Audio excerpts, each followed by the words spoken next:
Can you hear? You know what? Do one thing. Okay, we're live, but that's all right. Turn the fan down one notch.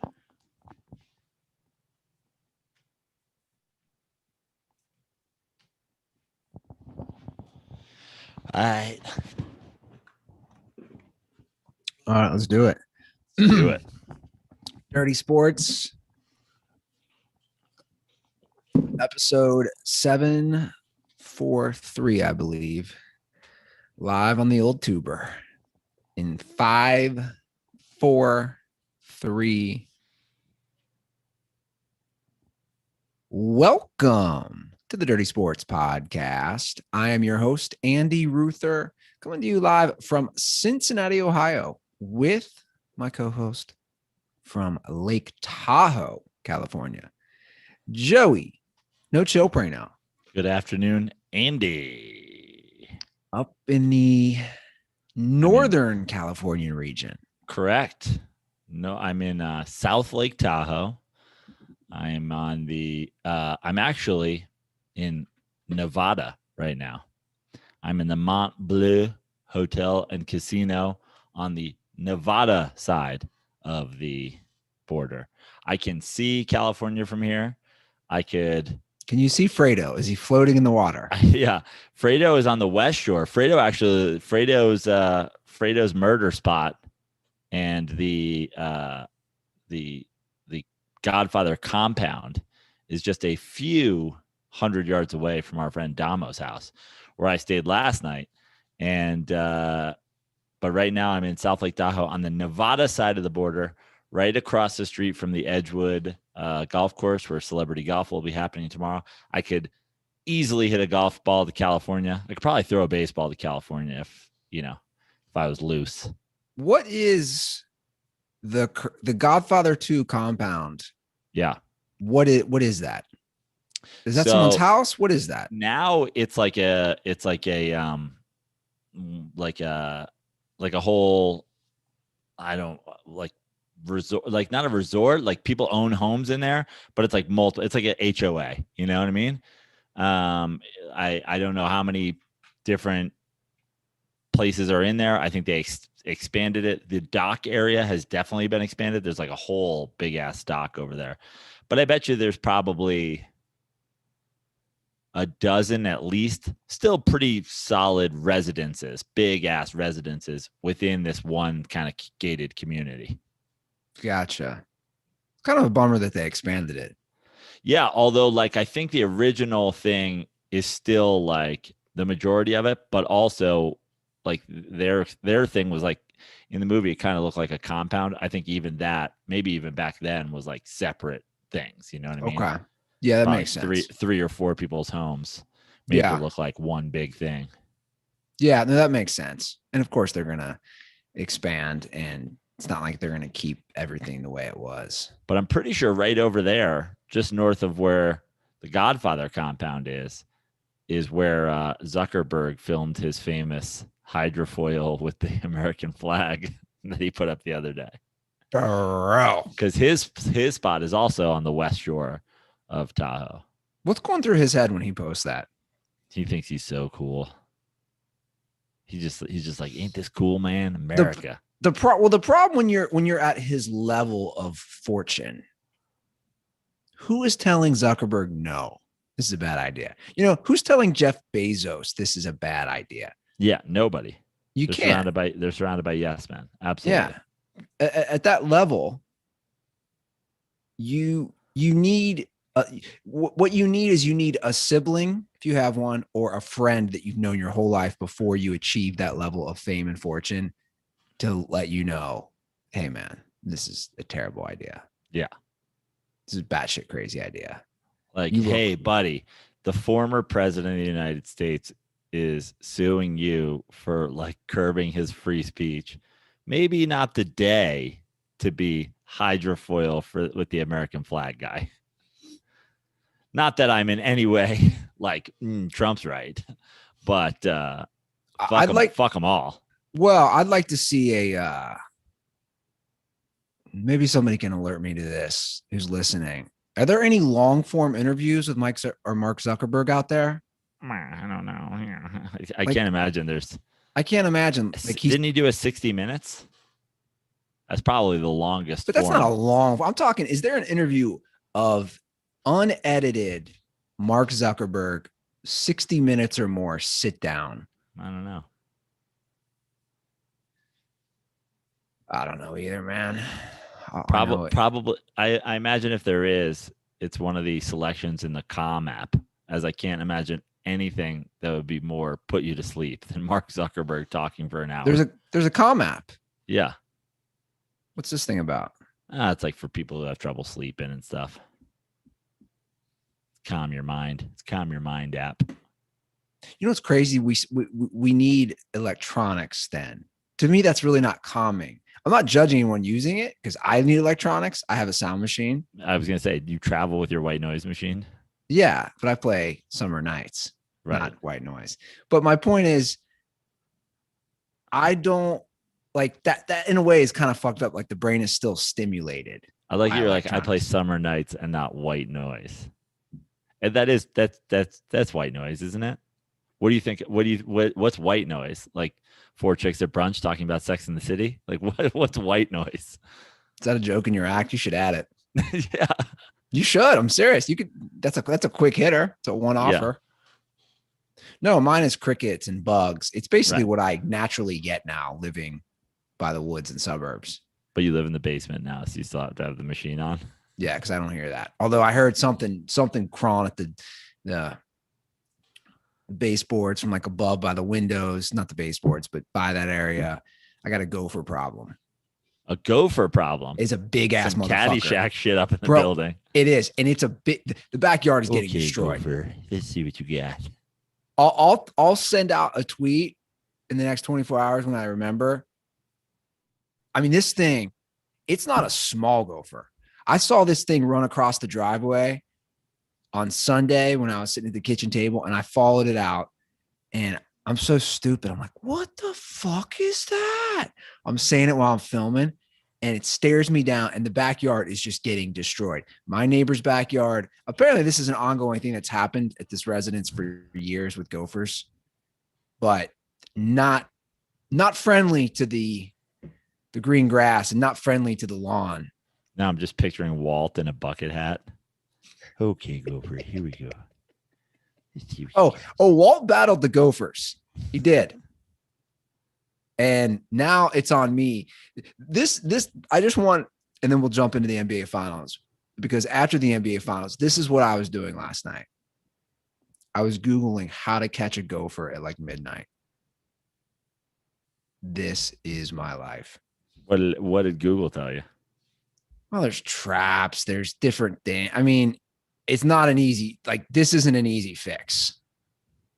There's things you get to drop in the holes that they're going to hate the smell and to get them to move on, but you got to trap them. Now, the other day I saw the thing and it was big, and I thought, because I'm not a violent person with animals, I also thought, like, I had crazy thoughts in my head, like, dude, what if I whipped a knife at it? And I was like, I don't want to kill it like that. Not also, that what if you just let the gopher stay? It's ruining the lawn. I mean, I think he could argue that your house is ruining his lawn. And he would have a valid point. I would not debate that. I agree. He would have a valid point. I don't know. We'll see. Me and the gopher. Cue the Andy Ruther, Bill Murray, Caddyshack memes going. Yeah, 100%. We might be on the same intelligence level too, so that makes sense. So game one ended last night, like I said. Started and ended.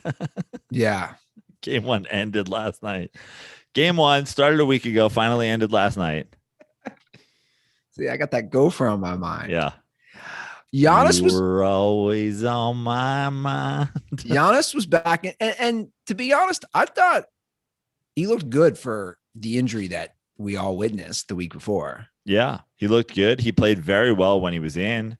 Very limited minutes.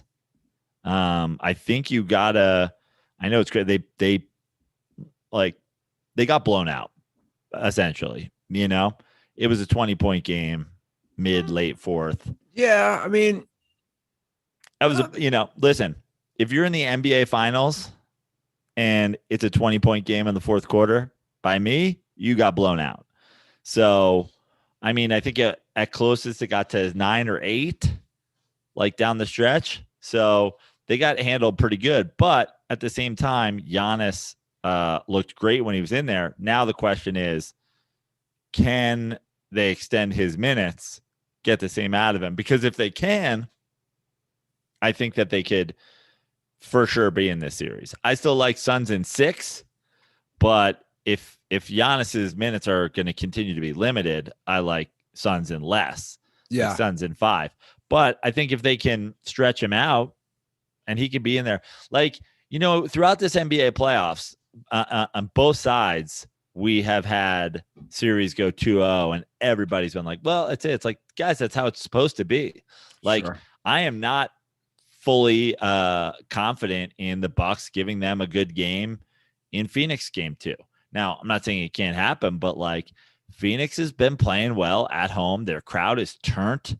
And I could see them absolutely being down, or, Phoenix being up 2-0, and it not meaning the series is over. But you're going to need to start stretching Giannis out. Now, is the answer to hurt him potentially long-term for the sake of it? No. But if you want to win this series, he's going to have to play as well he played in game 1, and he's going to have to play more. Yeah, I agree. This thing, it's one game. There's a reason they play 7. It's best of 7. I think people are too quick. I'll play a quick call from it sounds like a very younger dirtball. This is what I'm saying. Very instant reaction type. Suns in 4. Chris Paul, Finals MVP. That's it. That's the fucking call. Yep. Condoms are for, at this point, the fucking Bucks. Giannis can't hit a goddamn 3. How's your star player not going to be able to hit a 3? Anyway, Suns in 4. Wow, I mean, that's some serious calling out right there as a 2-time MVP. Oh, you think this kid has pubes? Yes or no? Let's take a pube guess. I'm thinking yes, but not many, and not for that long. Yeah. What are we guessing? 14, 15? He's got, he's definitely got that newly, like that fresh voice. Like he was waiting like a couple weeks until his voice dropped to that octave to call. He wanted to call during the second round, be like, Suns in 4. Chris Paul, Finals MVP. No, I'm becoming a man. So I was like, 4. Chris Paul, Finals MVP. By the way, they don't, dude. I'm gonna say this about your Giannis 3. They don't need, nor I would argue, want Giannis to shoot threes. Like that's, I 100% agree. That's not his game, bro. He's 7 feet tall, 6'10". We're fully spoiled at this point to think a guy that looks and plays like him should ever make a 3, and he's made a lot. The Suns in 4. I just think you're going to need Giannis to play more. The Suns have looked great, no doubt about it, and the Suns have played great at home. And I am very confident in the Suns in game 2. But like I said earlier in this NBA playoffs, I do feel like we weirdly, and I have yet to see anybody pull up any ESPN stats and info or anything to prove me right or wrong on this. I feel like we have a lot of 15 and 20-point games, like an abnormal amount of like kind of blowout games in games that like in series where it's close, like the Suns will win the first 2 games by an average of 15 points, and then they'll go back to Milwaukee. Like, I feel like when you have series normally in my NBA watching history, when you have series that go 6 and 7 games, when you have competitive series, they're usually, 8, 9, 10-point games or less. Yeah. It's pretty, I feel like this NBA playoffs has had a lot of games where it's like one team wins by 20 and then the next team comes back and wins by 20. And I have no proof that that's true. But my point is that like the Suns looked great, and the Suns, in my opinion, did kind of like low-key blow them out. And at the same time, I don't think that necessarily means much for the series. Yeah. It does seem there's been a lot of blowouts. I would like to see a stat on that as well. I also don't think that's one ESPN would want to put together because they have, I don't know, they have NBA rights, right? A deal. They want to act like these games are all great. But,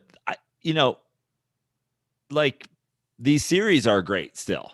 That's the thing. It's like, and I would argue that was a great basketball game. Game one, like they low key had, a blowout and had control for like the majority of the game, but it still was interesting down the stretch. Well, the difference was the Suns just had a better all-around team effort. 6 guys had double figures. Yeah. They had a better bench in that game. Obviously, Chris Paul had a great game. That move he did on Giannis where he dribbles and then backs up, which some people were calling dirty for some reason. I don't know what's dirty about that. Dude, NBA Twitter is like, yeah.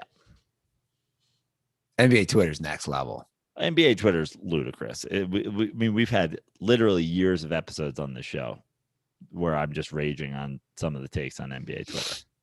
The majority of NBA Twitter thinks Kobe Bryant might be the second best basketball player in the history of the NBA. That's NBA Twitter for you in a nutshell. But it gets engagement. That's why we always talk about it. Yeah. Meanwhile, Major League Baseball Twitter. Well, Major League Baseball shuts down people who try to share shit. Yeah, I don't even think Major League Baseball Twitter is a thing. Yeah, it's not. It's just the Cespedes barbecue guys. So Rachel Nichols, she's out, not doing the sideline. Dude. This is what happens naturally. She gets replaced by a younger, more attractive woman, Malika Andrews. Do you think she'll ever work sidelines again? I have no idea. I don't know what ESPN's doing. I mean, we talked about it last show. Like, I can't believe.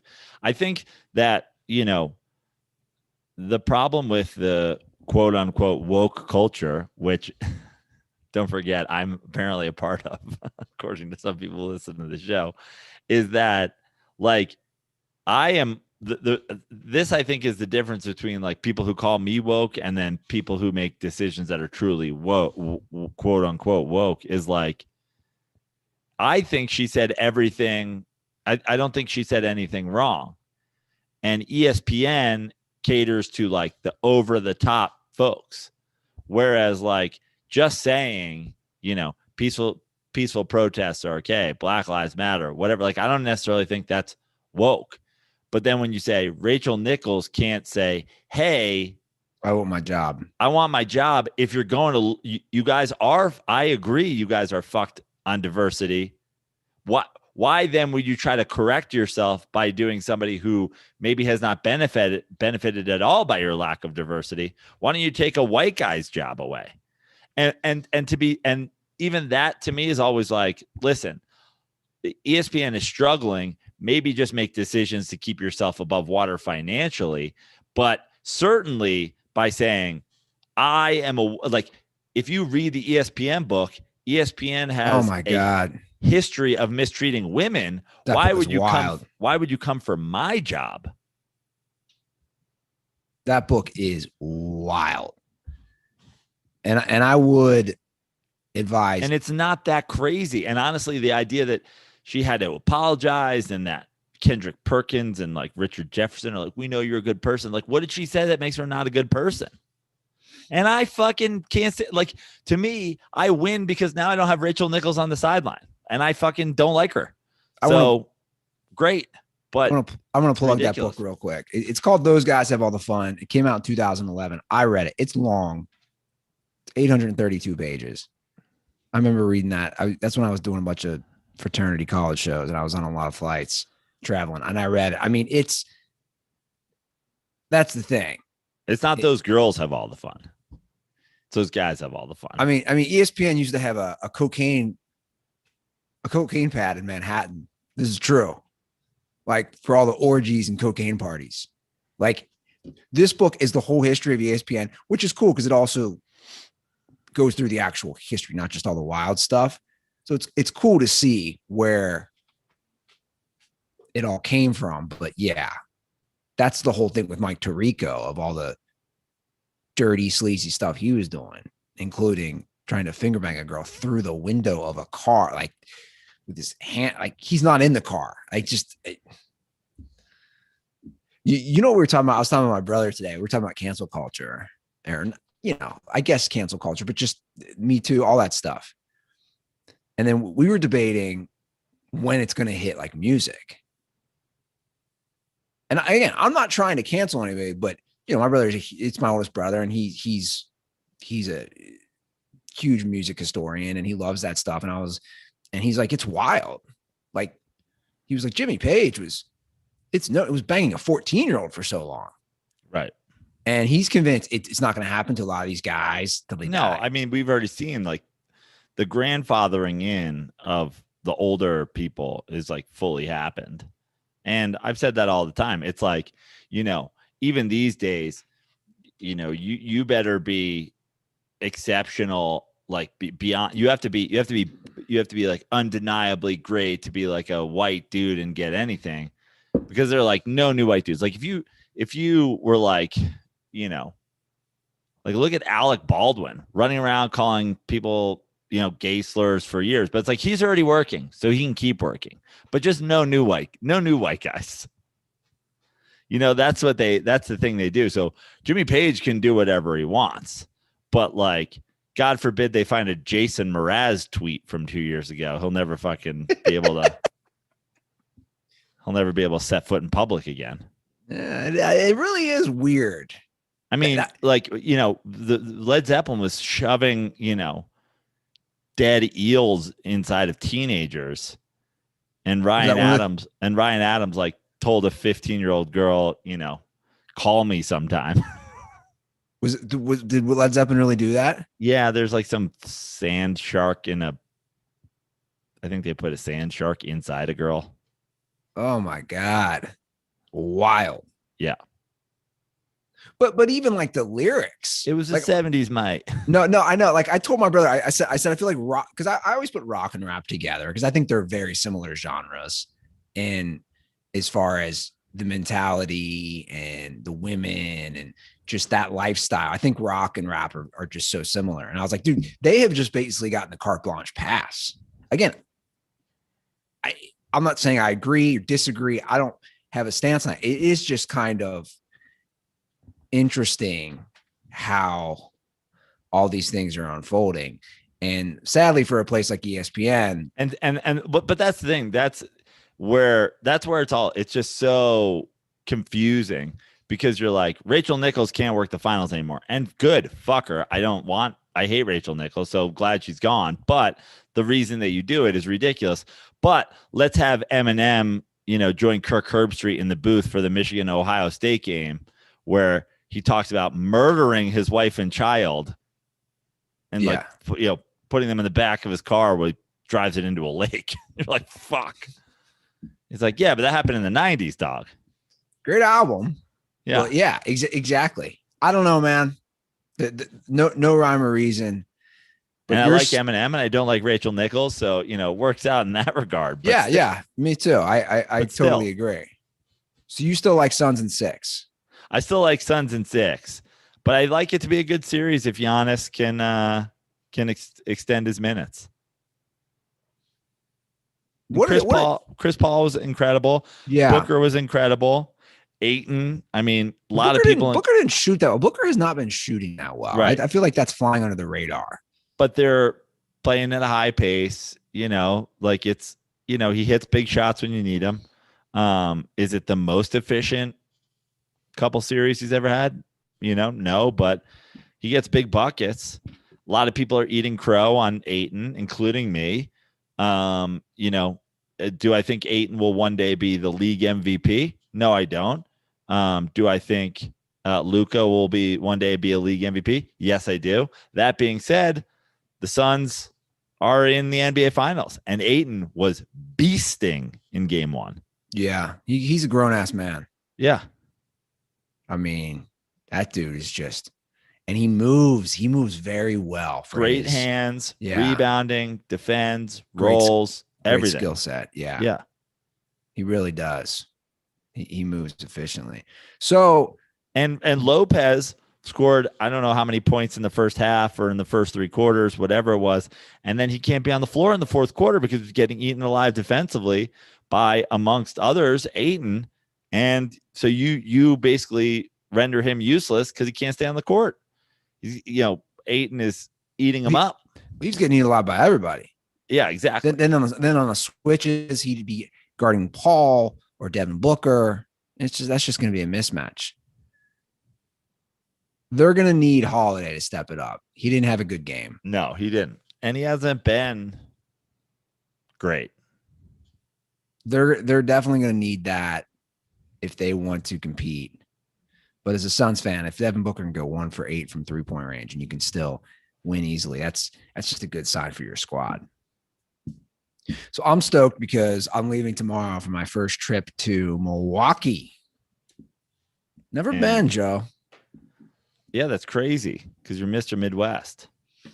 I don't know about Mr. Midwest, but yeah, it's only 6 hours away. So I'll be headed there. It's 90s weekend all weekend for Brewers Reds. Okay. What does that entail? So I was looking at the Brewers website for the team. Friday is some sort of throwback 90s t-shirt. I don't know what it is. Saturday, the giveaway is like a flannel, like a Brewers flannel. Okay. Maybe like a grunge throwback 90s. Okay, a little grunge throwback. I like that. Sunday, which I was not probably going to go to the game. Milwaukee. We're here watching Bruins.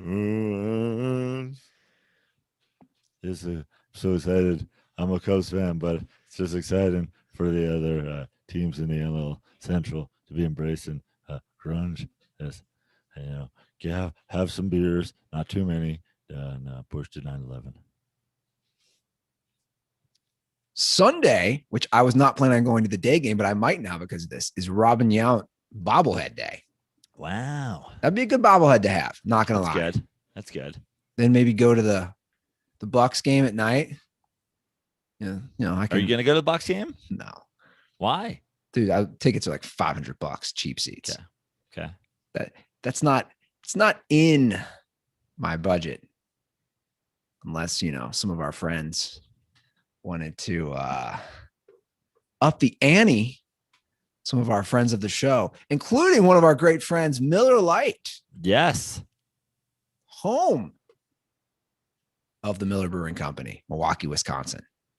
I will be there in the flesh. Might have to get a tour. I know guy on couch who I'm staying with, he's a huge fan of Miller Lite. I know some Miller Lights will be kicked back over the weekend. If you see any good, retro Miller merch while you're kicking around Milwaukee, think of your boy. Could always use some extra Miller merch. Yeah. I feel you. While you're in Milwaukee drinking Millers, I'll be at Edgewood with Mr. Millar tomorrow. So almost Miller. Oh, nice. Yeah, that's very similar. Yeah. But man, I'm hoping that they have Millers in the Millar golf cart because, a Thursday by the beautiful shores of Lake Tahoe, you'll be on the beautiful shores of whatever lake that is up there. Michigan. And we could both be enjoying some Miller Lights. That's right, guys. Be a guy on couch. Yes. And you guys can do that too. So next time you're getting ready to enjoy cold ones with your crew, go to MillerLite.com/dirty sports to find delivery options near you. Or you can pick up some Miller Lite pretty much anywhere they sell beer. It's Miller time. Celebrate responsibly. Miller Brewing Company, Milwaukee, Wisconsin. 96 calories and 3.2 carbs per 12 ounces. Next time you're having brews with your crew, your brew crew, if you will.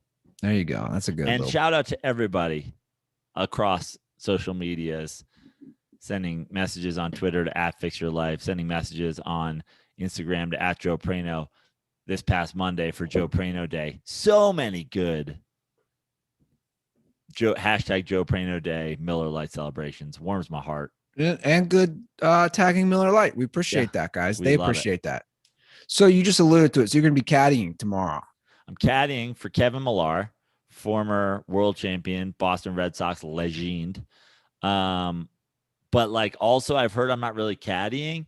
The guy who is running the whole program was like, hey, what's your golf knowledge? Blah, blah, blah. And I'm like, well, I play a lot of golf. I've played Edgewood a lot. I feel like I can account for the elevation when thinking about club selections. I'm pretty good at reading greens. I've been called a great putter by my golf coach. So yeah, I'm golf knowledgeable. And he was like, cool. Well, you won't actually be probably doing any of that stuff. And I'm like, wait, why did you even ask that? And he's like, I don't know. But you won't even be carrying his clubs. You'll just be riding along in the cart with him. And I'm like, great. Sounds awesome. So that's for the annual, would that be called a Pro-Am celebrity tournament? Yeah, it's the American Century Classic celebrity golf tournament. It's not a Pro-Am because there's no pro golfers in it. It's just a celebrity tournament. But it is, without a doubt, the premier celebrity golf tournament in the world. So many huge names, lots of athletes.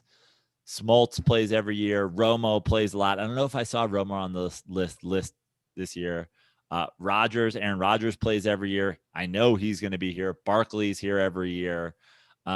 Justin Timberlake plays every year. I mean, the amount of athletes that are at this. Ray Allen, hung out with him a couple years ago. Marshall Faulk, like everybody you can imagine from athletes is in it. Tons of celebs. And tomorrow they actually play Friday, Saturday, Sunday is the tournament. They usually air, I think, Saturday and Sunday on NBC. And I'm sure anybody who's like even a semi-golf fan has seen it. The 17th hole here is famous. It's a par 3 right on the shore. They have all the boats pull up. You know, the hoops players shoot hoops there. Guys will throw footballs into the boats. And so they play Friday, Saturday, Sunday. They have a plus scoring system so that, like, you know, eagles are +3s and birdies are +2s and whatever. And tomorrow is a practice round for the weekend. So I'm caddying / riding along in Kevin Millar's cart tomorrow. And then we'll see where the rest of the weekend takes us. Will Manny Ramirez be discussed at all, do you think? I mean, I could bring up anything I want. Everybody's telling me Millar is like the most fun guy of all time. The guy who's organized it said, like, Millar is excited to see you, meet you. If you don't have a good time, it's 100% your fault. And I was like, that's such a weird thing to say to somebody, but sure. Yeah. So, I mean, we can ask him anything we want. I'm planning on putting a lot of content on my Instagram, probably on my Twitter a little bit as well. Definitely sharing some stuff to Dirty Sports so folks can see it. So follow me and Dirty Sports, and it'll just be me and Kevin Millar in a golf cart for like 4 hours tomorrow. That's cool. So if you have any questions, you know, send them to me. Maybe even tweet them to me or send me an Instagram DM, and I'll just read them straight out. I'll be like, Kevin Millar at this guy wants to know if you ever saw Big Papi take steroids in the locker room. Yeah, I'm just thinking some of the questions, dirtballs. This will be a dirtball question. Like, dude, Kevin Millar, who took the biggest dump on the 2004 championship team? Kevin Millar, are you related to anybody in Toms River, New Jersey? Condoms are for Joe Bartnick. Kevin Millar, who's got the biggest dick that you've ever seen? Yeah. And I need to know ethnic background as well. I like that you're doing a voice of like typical dirtball, even though that's precisely the kind of questions Andy Ruther would ask if it was unfiltered. Who is the biggest dick in the history of the Red Sox? No. I mean, I'll be honest. That would be something that would be interesting to know. Biggest dick ever. Well, did Tim Raines play for the Red Sox at all? I don't know. He played for so many teams. I don't think he played for the Red Sox, but I could be wrong. And I have heard that he has a hog, doesn't he? Yeah. Yeah.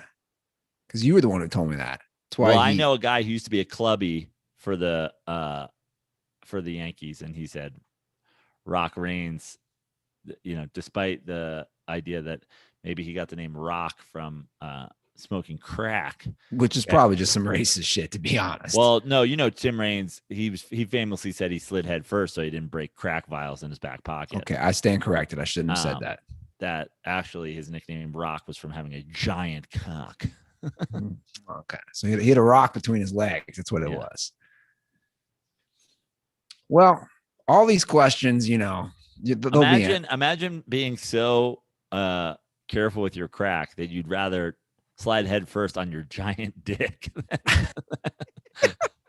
It's damned if you do, damned if you don't. Like, you got a problem. You can protect the crack or protect your cock. Yeah. Like that was his dilemma on a daily basis. Rocker cock. Oh, 80s baseball was lit.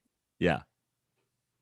Oil can Boyd dropping crack from the pitcher's mound. Tim Raines sliding to protect the crack. Otis Nixon getting caught and suspended for smoking crack. Another Red Sox guy. I'm kind of seeing a trend here. Again, I don't think Tim Raines played for the Red Sox, but the other two did. I'm gonna have to do a deep dive on Millar today. Maybe go Wikipedia. Maybe go to a bunch of things. Just get some real deep Millar questions. You think Wikipedia is accurate in that shit? Yeah, I think Wikipedia is like fairly accurate. Anybody can edit it, right? Yeah, but I mean, anytime you read something, just check the source material. Oh, he's an LA guy. I didn't know that. Yeah. Played for the Dodgers at the end. I'm looking at his Wikipedia right now. It's, oh my God, I can't believe it says this. It says Kevin Millar does not like to discuss other players' cocks. Wow. Yeah, maybe you shouldn't trust everything on Wikipedia. Yeah, I don't think you should go there. What you should ask him is, or ask him if his biggest regret was being in a scene of the Jimmy Fallon movie co-starring Drew Barrymore, Fever Pitch. Yeah, I will ask him that. Which was actual game footage. But he probably didn't like that. Did you ever see that movie? I never saw it. I did not see it. I don't need to see any shit about the Red Sox. I don't need to see Jimmy Fallon shit. I'm good. Who watches Jimmy Fallon? I'm going to ask that question. I mean, the so I'm serious. show. I'm being serious. Who is watching Jimmy Fallon's show? I want to know that person. Who's watching clips from that show? Listen, I'm sure there's a lot of people, but I'm sure there is too. Better question. Like, I don't even, better question is who's like, it's still the Tonight Show. Tonight Show's a historic late night spot, but like, dude, podcasts have ended that shit. Jimmy Fallon's movie career, like, do we need to watch Jimmy Fallon and Drew Barrymore like remake a book that was about Manchester United to be about the Red Sox? Like that's a bit of a stretch. Well, you're still not answering the question. I don't know. But Andy, what I don't watch anything. So you're asking the wrong guy. I mean, the Tonight Show with Jimmy Fallon is 27.7 million viewers a night. YouTube subscribers. I'm calling bullshit on that. So the thing they posted last 11 hours ago is 49,000. Again, okay, you have 27.7 million. How much of that is spam? Your last post was 49,000 hits. Jimmy Fallon challenges Kevin Hart and Taraji P. Henson to games of Drinko. Oh my God. I want to drink Bleacho when I fucking hear that. Dude, it just blows my mind. Like to me, if I'm going to go on a rant about it, like these shows are the worst, like the worst. Like the formula on the Tonight Show. What is that? Hey, we're going to bring in Taraji P. Henson and Kevin Hart. And guess what? It's Drinko. Now, if I was getting paid, I'd do it because I'm a sellout. But Jesus Christ. Pretty bad shit right there. Drinko? That being said, I'm also available to do stand-up comedy on all of your shows. Praino's sitting this one out. I'm just going. I'm away from LA. I don't have an answer for you. I'm going all in. It's fine. I'm just going all in. I mean, it's funny because like it's I don't even trash. I don't even have a strong opinion because like it's not even something that like feeds into my like it's not something that is like for example, we do a sports show. Like for some reason, despite the fact that I have Skip Bayless blocked, I see Skip Bayless and Shannon Sharp conversations every day. Sure. But like, I didn't see, Kevin Hart playing Drinko. Like, I don't even see this shit. I think the last clip I saw with any virility from late night was Jon Stewart on the Wuhan Lab. I haven't seen Yeah. a carpool karaoke in 5 years. I haven't seen any of these things. I told you my idea. The remake of Carpool Karaoke. It's like a drive-by shooting. So James Corden pulls up and they fucking shoot people. Like they murder people and then they go up to the next spot. That was probably an idea what I have under marijuana. Carpool drive-by. I don't know what I was thinking. I think it'd be funny. Or How did we get here from Kevin Millar? Oh, because it's fine. Kevin Millar was in fever pitch. Yeah, we got a light rundown. It's fine. Kevin Millar was in fever pitch. 3 minutes later, Andy's like, "Why doesn't James Corden murder people?" Or the premise is while he's doing carpool karaoke. Have you thought about asking Kevin Millar about his time in the movie Fever Pitch? No, I haven't. Have you thought about asking Kevin Millar whether or not he would be willing to murder somebody in a drive-by with James Corden in carpool karaoke? See, you're already doing it. You're already coming up with the new segment. Or people come up while he's doing carpool karaoke and they try to shoot his car. Ooh. Right? Sure. There's a lot of ways you could go with this. Yeah. I'm still murder idea. I'm still convinced, and we'll move on. I'm still convinced everybody who's just heard this conversation, none of them watch The Tonight Show. I'm convinced every single person listening right now, like I would almost go 99.9% has not watched The Tonight Show in the last year. Moving along. I watched it tonight just as Johnny Carson was on, so you're talking to the wrong guy. Exactly. Shikari Richardson will not be at the Olympics now. That's amazing. This is just a sad story all the way around. Well, I understand.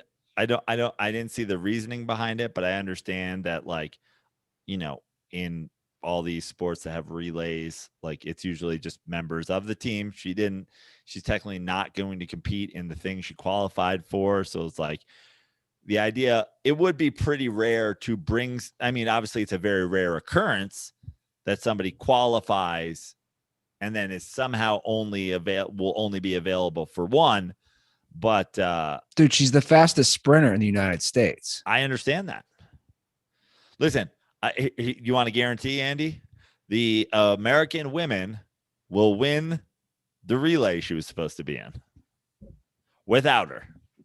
I don't know, man. I don't know anything about track and field. I don't know how the other countries are going to compete with us, but as far as the competition is concerned.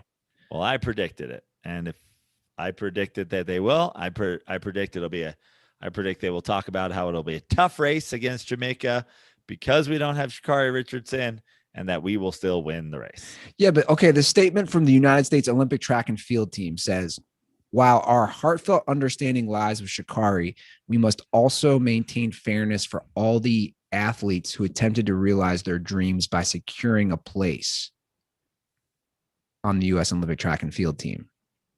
So in this case, it means the remaining relay spots went to the 6th and 7th place holders who moved up in the pecking order because of her disqualification.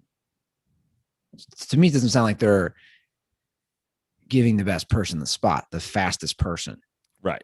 Now, they're not, because she was the fastest. So, but so if she did, it's just tough because she qualified. She 100% qualified, and now she's suspended. And then by the time the relays come, she could potentially race.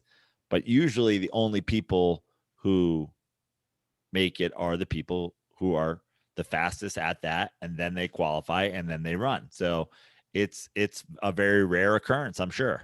Well, it just sucks. But also our 6th and 7th fastest in America are probably the 1st and 2nd fastest in most countries in the world. And we're going to, I know it's just every 4 years. And then who are you arguing with? She should be running. She should be running her sprint too. I'm not arguing anything, but I'm just saying the points of, it's delayed because of COVID. I know she's only 21. She actually seems pretty chill about it. Probably because she's Well, smoking she's some high. weed. Yeah. Yeah. She's like, I'll be back, bitches. She's like, I'm on a CBD. Yeah. I don't know. It's just all the way around. I just hate statements. It just stinks, man. And I hate that she's not running her actual race and doesn't get a chance for personal gold, relay gold. It's still a medal. But it just stinks that even the United States track and field quote says that they're sympathetic towards her and that they fully agree the international rules regarding marijuana should be reevaluated. That's so easy to say after this happens. You could have done this beforehand. You should have said these rules need to be reevaluated ahead of that. I'm just saying. Well, maybe they did. I don't know. I don't follow the regular statements by the U.S. Track and Field Association. But you know who did track and field? I think Nick D'Alessandro. I think Nicky D. Really? I think he did that in high school because there was a few challenges he had to me. And I was like, you're probably faster than me in sprints. I was like, bro, you want to do a marathon? It's on. You want to do like miles? How would he train? You put like a slice of cheese on like you're fishing in front of him. Just tie it to the back of the car like it's a Just Married can and just drive at a slow pace. Put it in front of him like a carrot in front of a burro. Just put a piece of cheese on a stick and tie it to his own back. It's hanging over him. I like it. I do. All right. It is a shorter episode today. You have some things to do, and I have to do some things as well. But I just checked in at a casino. So what I've got to go do is make some money. The confidence is amazing. What do you think you're up at this point in your life? Overall, gambling? Your entire life? That's a great question. Probably not up that much. It's probably pretty close, but I feel like that comes with a lot of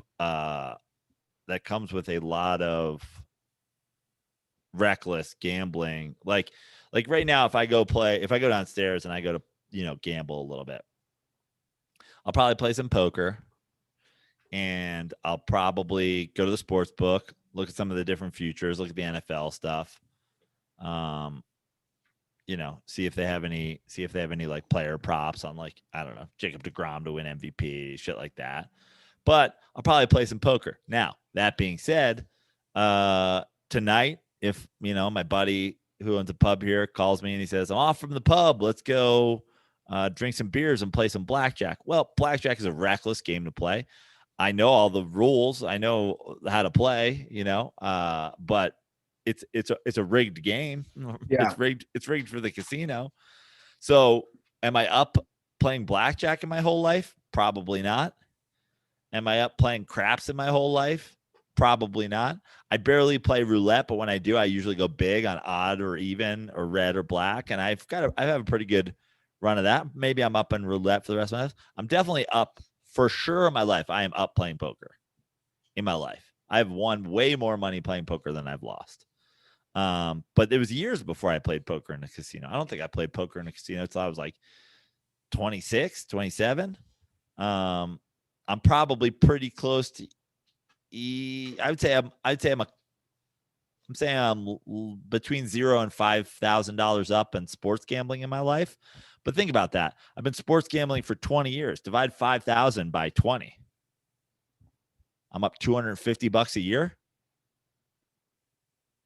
It's crazy to think. That's why I was asking. Okay. Follow-up question before we do the calls. Maybe I'm up more than that in sports gambling because I do have some big wins under my belt. And the NBA zigzag theory has been good to me over the years. I'm not a gambler. I'm probably up closer to $10,000. I shouldn't say I'm not a big $500 a year. I'm not a big gambler. But if I were to ask you, when you're achieving the best high, yeah, like the high of highs between drugs, gambling, and sex, how are you rating those? Well, I mean, gambling doesn't have the same, like, there's momentary greatness. That's why I'm asking. I mean, listen, there's some good drugs out there, and that shit lasts a long time. The time I ate 3 people's doses of mushrooms in a national park in Colorado, and the whole fucking sky turned into a fireworks show, and clouds were talking to me and shit. It's pretty fucking legit. I was crying at fucking pancakes the next morning with happiness. Like, drugs are powerful. Yeah. I'm not surprised. I was just curious where you'd put gambling. It seems like gambling is going to be last on that list. Yeah, I mean, but big gambling sport, like when a big sports bet comes through, like I was when the Giants won that Super Bowl, the first one, when the Pistons won that one, and I won all that fucking money. I've had big fucking hands of poker. That rush is like short, but like, man, when you call a big thing, or when you shove and go all in poker, like a big fucking, like a lot, like hundreds of dollars, I've had $700-800 hands of poker. It's big when you're sitting the whole night. When you sit down at a poker table with $100 or $150 and you build it to 700 or 400, and then you shove it all into the middle, and you're like, fuck it, I'm going for it. And your card comes up or you win. It's pretty fucking intense. You know, a regret I have, speaking of that, when I worked at the Rio pool my first summer after being a teacher, we used to always joke as teachers, we had 10 weeks off and we still got paid in the summer because we were salaried, right? And it was like a $12 an hour job, but it was good side money to go out. We were, whatever, we're making, I don't know what that equals out to, an extra $1,500 a month. I used to always joke, I'm taking one of my paychecks because I don't need it. It's just party money, and just go red or black. Yeah. Just always joke. And I never did it. And I should have done it just for the, can I piss away a week or 2 weeks work as a lifeguard at a pool? Yeah. I never did it. I should have done it just to see the reaction, whether I win or lose, how I would feel. My odd, even red black thing is like, sometimes, let's say, I don't know, for the weekend here, let's say I'm like, oh, it'd be nice to make $500 gambling, and at the end of the weekend, let's say I'm up like $150 or $200. A lot of times I'll be like, do you really feel like you did anything winning $200? And so I'll be like, fuck it, I'll throw the $200 down an odd, and I either make $400 or I make nothing. It's like the $200 is basically nothing, but the $400 you're like, oh fuck. So I've thrown a couple $100 on the one roulette spin a couple dozen times in my life. It's fun. Yeah, exactly. Okay, so let's get to DirtBall calls. Let's do it. Someone had called for some advice from Bill Walton for his son who played T-ball, and we had a follow-up since then, and now we have a second follow-up about Bill's advice. Yes. Hi, boys. I called during the listener calls podcast. I wanted Bill Walton to reach out to my 4-year-old son to inspire him to be a better T-ball player.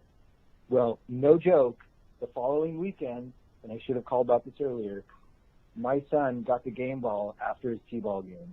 He did that well, and I think it's all thanks to the inspiring power of Bill Walton. Some of the other kids, I think, could have really been inspired by Bill's words. In fact, I didn't know what to do. If that didn't work, I think I was going to reach out to the Phoenix Suns girl. So anyway, thank you guys. Thank Bill Walton. Thank you for inspiring my son Max to be a better T-ball player. And he's definitely going to play next season. Thanks, guys. Max is all in because of the legendary. You love to hear it. Yeah. Game ball. Talk about someone whose energy just can go from one person to another. Yeah. Remember how we felt after we met him? Yeah. I think I didn't swear for like half an episode after that. I think you went a whole episode. I think we both did. I think we did a whole episode without swearing.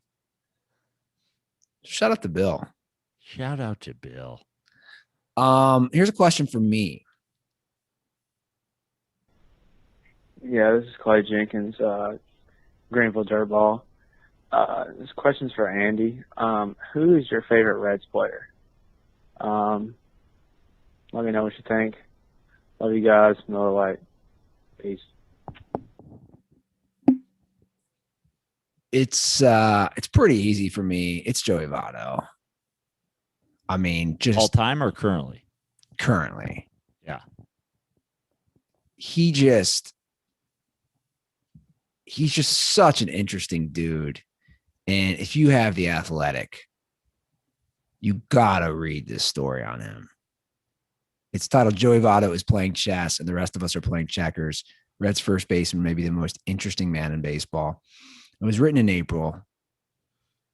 And it's an interview with other former Reds players and the shit that Joey Votto would do through the years. They're like, there's no one like him. Like he went in one year and said, I'm gonna learn Spanish and I'm gonna speak it better than these guys who are from Spanish speaking countries. And he would do shit like that. And just wild shit of like telling a pitcher, I'm gonna foul off the next 3 balls or whatever it is. Like this article just sheds light on just how he views life. And he's been playing really well since he got back from injury. His stats and his splits have been really good.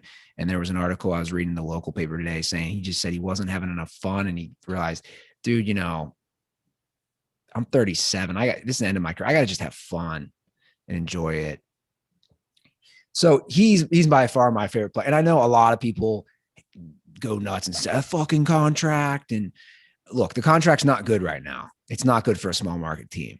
I also think, I don't know how you do stat wise, you can't justify it, but I also say having a leader in that clubhouse, a guy who's been to multiple playoffs, who's been an MVP, I think he's good for the squad as far as the non-statistical evidence that you can say about him. I don't know. He's my guy. He's been my guy. I think he's great. All time, that's tough. Like, I don't know who I'm choosing all time. I mean, my first ever Red poster was Eric Davis. Who would be your all-time Mets and current? It's got to be DeGrom current, right? Yeah, 100%. It's fucking, it's like that's must-see TV when the guy pitches. He's unbelievable. He gave up 2 runs today. Every Mets fan's like, oh my God, what's wrong with him? He gave up fucking 2 runs. He pitched a complete game, through 7, through the shortened game. He gave up 2 runs and we're like, oh no, what's happened? It's insane. I've never seen anything like it in my Metsdom. All time. And what about personalities too? All time. I love Keith. And honestly, Keith is a guy who I loved when he was a Met, but his place in Mets lore has only grown with, how great he is on the broadcast and all the shit he's at. So he's definitely up there for me. That middle range of Mets was not my thing. I'm not the biggest Piazza guy. I'm not, and the black uni era is not for me. Greg Jeffries was my first ever, oh man, I'm fucking obsessed with Greg Jeffries, but his career is pretty short. I loved Carter. But I'd say it's DeGrom and Keith. Yeah. My dudes. I can see that. I loved Larkin. I loved him. Yeah. And he took over for the play-by-play for the Reds this year. And sadly, I don't get to watch Reds games because of that stupid contract dispute. But when I have, I like him. I like Barry calling the games. Yeah. It's probably something that you have similar to Keith. It's like a guy who won and has the pedigree. Well, and Keith does it, so many times it's Keith and Ron together. I mean, Keith, the amount of times we've had 4 occasions this year where Keith's iPad's alerting him that Amazon has delivered cat toys to his house in the Hamptons. And you're like, what the fuck is happening? That's great. He's like, sorry, I had an alert set for Haji's fucking kitty litter. And you're like, he's just the best. and Seinfeld and this book, and he was, you know, and I loved him when he was there. He was obviously he was the captain of the 86 team, and he was just so good, such a great defender, the mustache. I loved Howard Johnson too on those teams. Strawberry was obviously great, but like, yeah, all time it's probably Keith and DeGrom. Those are probably my dudes. All right, we have an amendum. Is that what you say? An amendment or no, an addendum? Addendum. That's the word. Okay. On a possible bet for Okay. the season. Although, hold on. Did he leave a new call? Damn it. Hold on one second. When people leave new calls, I don't know which one. No, it's this one. Okay. Hey, Joe and Andy, this is Dawson from beautiful Bellingham, Washington. I'm calling in with a idea for the bet for next NFL season. For Joe, I was thinking that after the NFL season and for the next MLB season, you should have to go to a Dodgers game wearing colors and a jersey or whatever for a team that's not playing and has to put himself on the cut cam. Ooh. If he's wearing a jersey, can't be wearing an undershirt. You know the deal. And for Andy, I like the Bengals draft party idea, but I think that we should take it a step further, and he's got to go in full Bengals gear. We're talking makeup. We're talking maybe an orange wig. We're talking a jersey. He's got to go all-out Bengals stand. So let me know what you boys think. And condoms are and will forever be for Derek Jeter stands. Stay dirty, boys. All right. The problem. I'm not going to lie. For you, listen, hear me out. For you to go to a Bengals draft party. I don't think they exist, by the way. No, by the way, forget Bengals draft party. For you to go to the NFL draft. Oh my God, that would suck. And do the get there early, go to the front thing. Hear me out. That's not even it. I want you in a full tiger costume or a full tiger costume under your jersey, under your Carson Palmer jersey. So tiger bottoms and tail, tiger arms and paws under a Carson Palmer jersey, and then kitty fucking tiger face, whiskers, a whole tiger thing painted on your face like you just went to the fucking fair. That's unbelievable. That would be legit. Okay, that would be. So I just looked. This year's draft's in Las Vegas. So there is a perk. It's a fun city. Yeah. That'd be wow. I want you full tiger costume under the Carson Palmer jersey. You don't have to do any sort of headwear, although maybe just the headband of ears, and then a kitty face of tiger. Whiskers, stripes on your face. Suck. Okay, I think we're making some good progress. I like that one for you. To me, listen, I'll go to it's not enough for me. I got to go to a Dodgers game in an Oakland jersey without an undershirt on underneath. Okay. Put myself on cut cam. Yeah, that's pretty easy. Well, I like that for you, though. I like that for you. Well, let's not decide. We're making progress, though. We're making progress. NFL's around the corner, bro. I know, but we need something of that equivalent for you. Yeah, I agree. You going full cut cam at a Dodgers game and some people talking trash to you, whatever. I mean, we're talking about me getting on a flight, packing a tiger outfit, especially, actually, it makes it even worse to be in Las Vegas. Can you imagine me walking around the strip, little tiger tail bouncing back and licking your paws? Is this a cosplay convention in town? What the fuck's going on here? Is it cosplay or cosplay? Costume, so cosplay. That's pretty funny. And because if you got there early, they would definitely put you on camera. Oh my God. Dude, I'd turn into a meme. They'd be like, look at this fucking cheddar dick. Every time the camera's around, I demand you do the paw licking. The licking of the paws is that's unbelievable. What can we do for you is the question. We got to come up with something. That's good, but I like that this is the realm. We're in the realm. Yeah, I knew we'd get there eventually. Okay, we got a We got one more call. I don't even remember what's on this. Whatever. I'm just gonna play it. It's in my favorites. Let's go. Play it. Joe, Andy, your number one hungover farmer, Dirtball Jay from Minnesota. Steve Ballmer is just Kevin from The Office. Kind of dawned on me here. So, yeah, stay dirty, boys. Yeah, that's it. Do you know who Kevin is? I mean, I know who he is. In fact, he plays in this tournament every year. Oh, he does. He'll be here for sure. Brian something, I think is his name. But I know nothing about The Office. I don't know enough. I've watched 0 start to finish full episodes of The Office. Okay. I've watched probably 25 episodes. I've seen the chili meme. Yeah, the chili meme's funny. I know I've blown so many of our fans are millennials. I know I've blown minds of not like I was gonna say people are pissed that you and I are like not the biggest. But I like the show. It's nothing. Actually, I stand credit. I probably watched more, but I'm never even like, oh, I'll put it on. Like every once in a while, and I never do it. Every once in a while, I'm like, you know, over the years, I've missed a lot of episodes of South Park. I've missed a lot of episodes of It's Always Sunny. I should just dive in, make up for lost time. Never. It's tough. It's tough, man. But I never once even think like, oh, I should watch The Office. Is The Office like on Netflix? It's on Peacock. Okay. Again, another streaming device. It's tough to go back.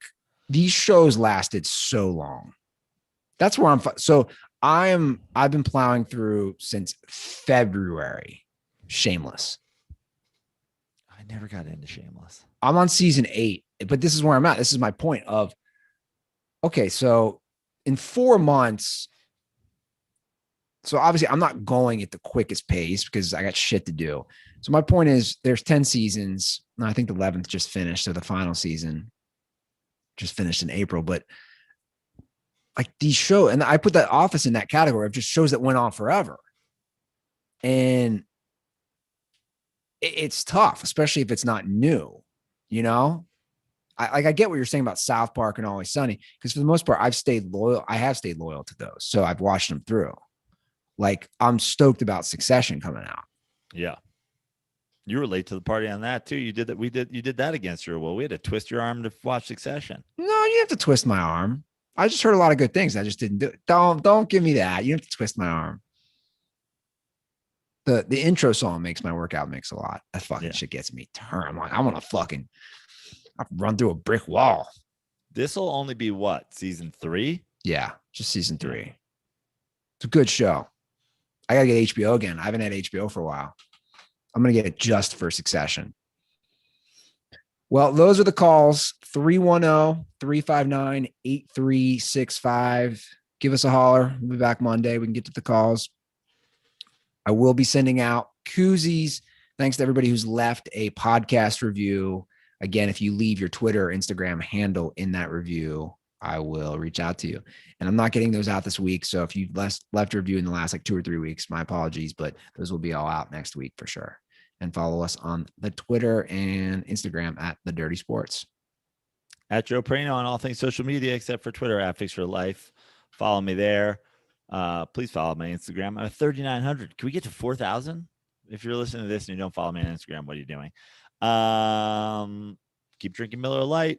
Tweet or IG DM me some thoughts, questions, comments for Kevin Millar. And stay tuned to my social media. I'll be caddying for him all day tomorrow. All right. Well, that is the show, guys. Have a great weekend. We'll see you on Monday.